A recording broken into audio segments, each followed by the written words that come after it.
Hello, this is Microphone Media. Please like, subscribe, and share. Thank you. ሰላም ጤና ይስጥልኝ። እንደምንዋላችሁ እንደምናደራችሁ በመላው ዓለም ላይ ያላችሁ አድማጮቻችን ሰላም ለእናንተ ይሁን። ይህ ማይክሮፎን ሚዲያ ቁጥር 2 ነው። ማይክሮፎን ሚዲያ ቁጥር 2 አዲሱ ቻናላችን ነው። አድማጮቻችን ሰብስክራይብ ያላደረጋችሁ ሰብስክራይብ አድርጋችሁ የደወል ምልክቷን ተጫኑና ኦል የምትለዋን ከተጫናችሁ ሁል ጊዜ ለህዝባችን ይጠቅማል፣ ያስተምራል፣ ህዝብ ማወቅ አለበት የምንለውን በየጊዜው ከህዝባችን እየተላከልን በህዝብ ላይ የሚደርስ ያለ ግፍ ሁሉ ከመላው ኢትዮጵያ እየተላከልን ወደ እናንተ የምናመጣበት ነው። እናንተም እንደ ማንኛውም ሰው አገራችሁንና ህዝባችሁን ለመርዳት ከፈለጋችሁ ደውሉልን፣ ጻፉልን፣ ወይ ቴክስት አድርጋችሁ ላኩልን። ማንም የማያውቀው በዋትስአፕ ነው የምትደውሉልን። ቁጥራችን አንድ ጊዜ ልስጣችሁ። 01 ብላችሁ ትጀምሩና 585 673 5563 ነው። እንደገና አንድ ጊዜ ልድገምላችሁ። ወደ አሜሪካ 01 ብላ ነው የሚጀምረው 585 673 5563 በዚህ አድርጋችሁ ጻፉልን። ፎቶግራፍ አንስታችሁ ማስረጃውን ያለውን ህዝብ ላይ የሚደርስ ያለው ግፍ መደረግ የለበትም፣ እኔ ላይ ቢደርስ ደስ አይለኝም የምትሉት ነገር በመንግስት ሰራተኞች በማንኛውም በፖሊስም ይሁን በማንኛውም ነገር ሲደርስ ስታዩ ተጠንቀቃችሁ ለእናንተም አደጋ በማያስገባ ፎቶግራፍ አንስታችሁ ወይ ቀርጻችሁ ብትልኩልን እኛም ለህዝባችን ልሳን እንሆናለንና እንደዛ ማድረግ አትርሱ እያልኩ አድማጮቼ ወደ ዛሬ ይዤላችሁ መጥቼ ያለሁኝ እንለፍ። አጭር ደቂቃዎች ነው ከኛ ጋር የምትቆዩት። ስለዚህ ህዝባችን እንዲሰማ አንድ ብቻ ነገር ነው የምንጠይቃችሁ፣ ላይክ አድርጉት። ሌላ አግዙን እንዲህ አድርጉልን ምናምን አንልም። ህዝባችን ከኛ የባሰ ችግር ላይ ይኖራል ብለን ነው የምንገምተው። ደግሞ እያየነው ነው ምን ያህል ኑሮውን አሽቆልቁሎ መሬት ወድቆ እንዳለ እያየን ነውና ሌላ የምንጠይቀው ነገር የለም። ይህንን እያልኩ እንግዲህ መቼም ሁላችሁም በማንኛውም የዓለማችን ክፍል ውስጥ ያላችሁ የኢትዮጵያ ተወላጆች የሆናችሁ ያው የኢትዮጵያ ዜና መከታተል አታቆሙም ብዬ አምናለሁ።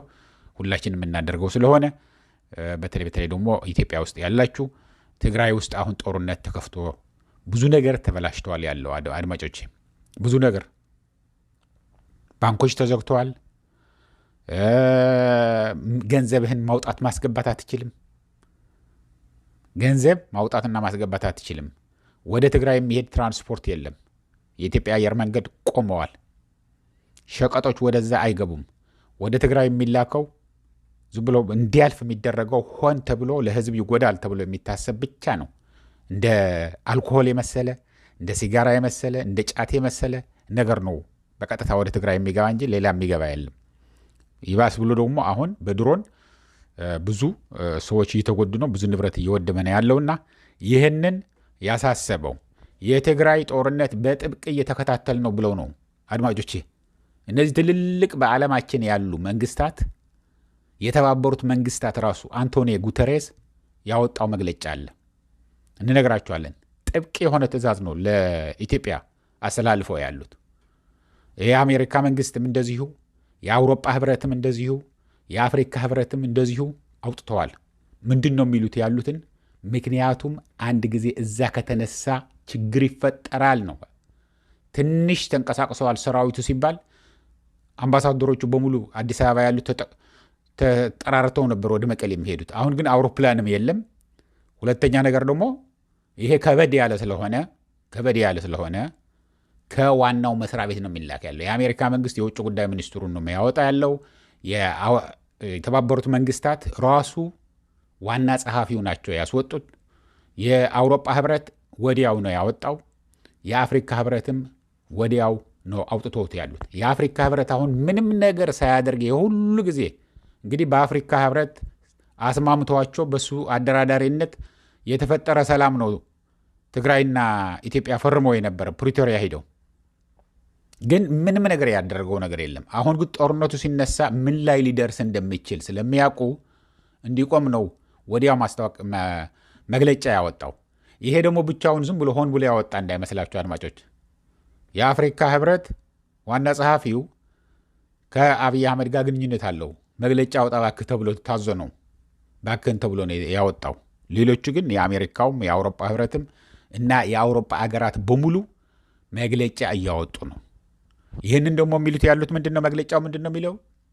በቃ ፕሪቶሪያ ሄዳችሁ የተስማማችሁትን ተግባራዊ አድርጉ ነው።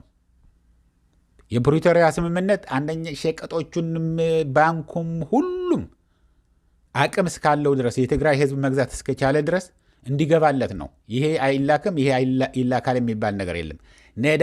ነዳጅ የሚባል ነገር የለም። ነዳጅ ገዝቶ ለማስገባት አቅሙ ካለው እንዲያስገባ ነው። መድኃኒቱንም ሁሉንም ባጀቱንም ባጀት ከመንግስት የሚደረገው ድጎማ ለክልሎች እንዳለ ታውቃላችሁ። እሱ ተከልክለዋል። የሲቪል ሰርቫንቶች የመንግስት ሰራተኞች ምንም ደሞዝ አያገኙም፣ አልተከፈላቸውም። 7 ወር 8 ወር ይታያቸው እንግዲህ በአሁን ባለው ኑሮ ውድነት። ስለዚህ ሁሉንም ነገር ባንኩንም መከፈት አለበት፣ መንገዱንም መከፈት አለበት። ኢትዮጵያ አየር መንገድ ፍላይ ማድረግ መጀመር አለበት። የሌላው ደግሞ ዋናው የስታተስኮ አንቴ ማለት ምን ማለት ነው? ከጦርነቱ በፊት የነበረውን የትግራይ ክልል በካርታ የሚታወቀው በህገ መንግስት የሚታወቀውን ፕሪቶሪያ ሂደህ እንደተስማማኸው። ፕሪቶሪያ ምንድን ነው የተስማሙት? የትግራይ ሰራዊት ወደ ካምፕ ገብቶ እንዲቀመጥ፣ ውጊያ እንዳይከፍት አንድ። ሌላው የተቀረው ግን አሁን የተያዙትን እንደ ምዕራብ ትግራይ የመሰሉትን እንደ ደቡብ ትግራይ የመሰሉትን ወይ በኤርትራ ተይዞ የነበሩትንም ራሴ አስወጣለሁ ብሎ ነው የፌዴራል መንግስቱ የፈረመው። እርዳታ የምትፈልጉ ከሆነ ምናምን ቢባል እንኳን አልፈልግም፣ እናንተ ብቻ ሰራዊታችሁን፣ ያኔ በኃይለኛ ፍርሃት ስለነበረው ሰራዊታችሁ ብቻ ወደ ካምፕ አስገበታችሁ ውጊያውን አቁሙ። ከዛ ልክ ፕሪቶሪያ ላይ ተፈራርመናልና ጦርነቱን አቁሙ ብሎ ጌታቸው ረዳ ወደ ትግራይ ሲደውል ከዛ ጊዜ ጀምሮ በስህተት እንኳን ተተኩሶ አያውቅም። በስህተት እንግዲህ ይታያችሁ በጣም ብዙ ሰራዊት ነው ያለው የቲዲኤፍ፣ ግን አንድ ቀን ውጊያ አልተከፈተም ነበር እስከ ቅርብ ጊዜ ድረስ። ይህንን አክብሮ እያለ በፌዴራል መንግስትስ ለፌዴራል መንግስት ነው ጥብቅ ትእዛዝ ተሰጥቶት ያለው በአሜሪካ፣ በአውሮፓ ህብረት፣ በተባበሩት መንግስታት፣ በአፍሪካ ህብረት የምላችሁ ያለሁኝ የፕሪቶሪያ ስምምነቱን ተግባራዊ አድርግ። ተይዘው ያሉ መሬቶችን እዛ ያሉ ሰፋሪዎችም እዛ ያለው አስተዳደርም አፈርሳለሁ፣ ይዘውት ያሉትንም አስወጣለሁ፣ ተፈናቃዮቹንም ደግሞ ደህንነታቸው ተጠብቆ እመልሳለሁ። ከዛ በኋላ የሚመራቸውን መርጠው እዛ ይቀመጣሉ። ከዛ በኋላ የሚደረግ ነገር ካለ ደግሞ ይደረጋል። ይሄ ሪፈረንደም ምናምን የሚባለው ማለት ነው። የተወሰነ ሰው ካለ እኛ ከአማራ ጋንን ወይ ደግሞ ከትግራይ ነን የሚሉ ካለ ወደ ነበረበት ወደ ስታተስኮ አንተ ይመለስና ወደ ነበረበት ማለት ነው። ለማታውቋት ነው የምደግመው ያለሁት። ይመለስና ከዛ በኋላስ ሪፈረንደም ደግሞ ከዓመት በኋላ ከ2 ዓመት በኋላ ሊደረግ ይችላል። ህዝቡ ከፈለገ ወደ የፈለገውን መሆን ይችላል። ስለዚህ እንደዛ ማድረግ አለባችሁ። የፕሪቶሪያ ስምምነቱን ተግባራዊ አድርግ።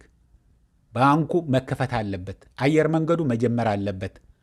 መድኃኒት መግባት አለበት። ልክ ቢያንስ እንደ ማንኛውም የኢትዮጵያ አካል አሁን ለምሳሌ የትም ክልል 50 ሺህ ብር በቀን ማውጣት ይቻላል አሉ። ትግራይ ውስጥ 20 ሺህ ነበረ፣ 5 ሺህ ሆነ፣ 2 ሺህ ሆነ። አሁን ደግሞ ምንም ነገር ማውጣት አትችልም። ገንዘብህ ሰርተህ ለፍተህ ጥረህ ግረህ ያስቀመጥከው ገንዘብ ለሬኒ ዴይ ለችግር ጊዜ ይሆነኛል ብለህ ያስቀመጥከውን ገንዘብ ማውጣት አትችልም። አስቡት። እኔ እነሱ በሆንስ ብላችሁ ነው ማሰብ ያለባችሁ። በየትም አካባቢ ያላችሁት እኔ ያስቀመጥኩትን ገንዘብ ማውጣት አትችልም ብዬ ብከለከልስ? ህዝቤ ጥረህ ግረህ ያስቀመጥከው ስጦታ አይደለም የሚል ያለው። ገንዘብ አለኝና መድኃኒት ያጣሁኝ መድኃኒት ላኩልን ነው የሚል ያለው። ይህንን ግን ጦርነቱ ከተጀመረ እዛው ትግራይ ብቻ ላይ የሚቆም ስለማይሆን ኢትዮጵያን በሙሉ የሚያናጋና የሚያፈርስ ሊሆን ስለሚችል ቶሎ ብላችሁ ሳይመሽ ሳይነጋ አቁሙት። የፕሪቶሪያ ስምምነት ተግባራዊ አድርጉ። የፕሪቶሪያ ስምምነት ተግባራዊ አድርጉ ነው። በትግራይ በኩልም እንደዚህ አይነት መግለጫ አውጥተዋል። ወዲያው ተቀብሎታል የትግራይ መንግስት። እኛ የፕሪቶሪያ ስምምነት ተግባራዊ ይሁን ነው የምንለው ያለ ነው። ተግባራዊ ለማድረግ ዝግጁ ነን። የሚጠየቅ በመንግስት የሚደረገው ደረጃ በደረጃ ነው። መጀመሪያ ይሄ ይደረጋል፣ ሁለተኛ ይሄ ይደረጋል፣ ሶስተኛ ይሄ ይደረጋል እየተባለ ነበር የተደረገው። ግን እስካሁን ምንም ነገር የተደረገ የለም። ደረጃ በደረጃ ይምጣና የመጀመሪያ መደረግ ያለበት ይደረግ። ከዛ በኋላ እኛ ደግሞ የሚቀጥለው ደግሞ እናደርጋለን፣ በእኛ በኩል አናሰናክልም ብለዋል። ይሄ ግን ጥብቅ የሆነ ትዕዛዝ ከሁሉም ነገር እንደምታዩት ነው። የአሜሪካ የእንግሊዝ መንግስትም የሁሉም የአውሮፓ ህብረት ሲባል በሙሉ ናቸው። ጀርመን፣ ጣሊያን፣ ፈረንሳይ ሁሉንም የምታውቋቸው አብረውን አውጥተውት ያሉት። የአፍሪካ ህብረትም ያው አፍሪካ ሙሉውን ማለት ነው። በዛ ላይ ደግሞ የተባበሩት መንግስታት አባል ሀገሮች በሙሉ የሚወክል ነው ዋናው ጸሐፊው አውጥቶ ያለ መግለጫ።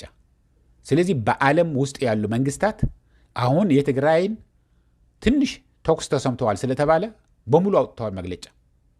ሂዳችሁ ማየት ትችላላችሁ አድማጮች። ጉግል ብታደርጉት የትም ሚዲያ ላይ ልታገኙት ትችላላችሁ።